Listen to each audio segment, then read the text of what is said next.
دوستوں، معاشرے میں کچھ لوگ یہ کنسیپٹ لے کر جیتے ہیں کہ وہ جہاں ہوں وہاں کا سارا کنٹرول ان کے پاس ہو۔ یہ لوگ کسی گھر کے بڑے یا کسی آفس کے بڑے ہو سکتے ہیں۔ یہ لوگ اپنی پوزیشن اور اپنے سٹیٹس کو برقرار رکھنے کے لیے دوسروں کے ذہن پر اپنا ڈر بٹھائے رکھنا چاہتے ہیں تاکہ وہ لوگ ان کے کنٹرول میں رہیں۔ وہ نہیں جانتے کہ کنٹرول صرف ایک مشین کو کیا جا سکتا ہے، انسان کو نہیں، کیونکہ انسان کا ذہن کبھی بھی غلامی کو پسند نہیں کرتا۔ وقتی طور پر ہو سکتا ہے آپ کے ماتحت آپ کے سامنے سر جھکا لیں، لیکن یہ تب تک ہوگا جب تک ان کے پاس آپ کے علاوہ کوئی دوسرا آپشن نہیں ہوتا۔ وہ آپ کو صرف ایک آپشن کے طور پر یوز کرتے ہیں۔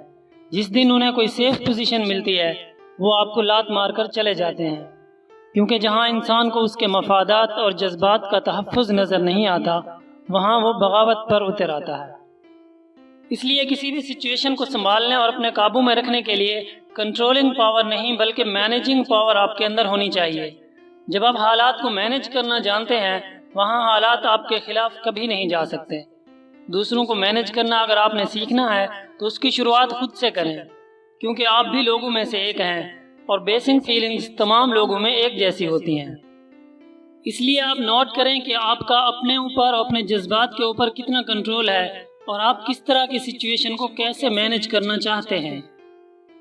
اور کوئی بھی ایسی سچویشن جہاں پر کسی دوسرے کے ساتھ آپ کا انٹریکشن ہوتا ہے تو وہاں پر سامنے والے کی جگہ خود کو رکھ کر دیکھیں کہ اگر اس شخص کی جگہ میں ہوتا تو میں کیا چاہتا کہ میرے ساتھ کیسا بیہیو کیا جائے، تو آپ بھی اس شخص کے ساتھ ویسا بیہیو کریں جیسا آپ خود چاہتے ہیں کہ میرے ساتھ ایسا کیا جائے اسی سچویشن کے اندر۔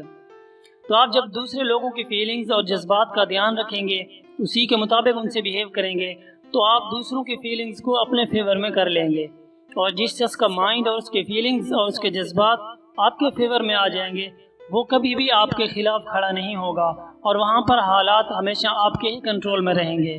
تو کنٹرولنگ پاور سے زیادہ امپورٹنٹ ہے آپ کے اندر مینیجنگ پاور اچھی ہونی چاہیے۔ جب آپ حالات کو مینیج کرنا سیکھ جائیں گے وہاں پر حالات اپنے آپ ہی آپ کے کنٹرول میں آ جائیں گے۔ دوستو، اگر آپ اس چینل پر نئے ہیں تو اسے سبسکرائب کرنا مت بھولیے گا۔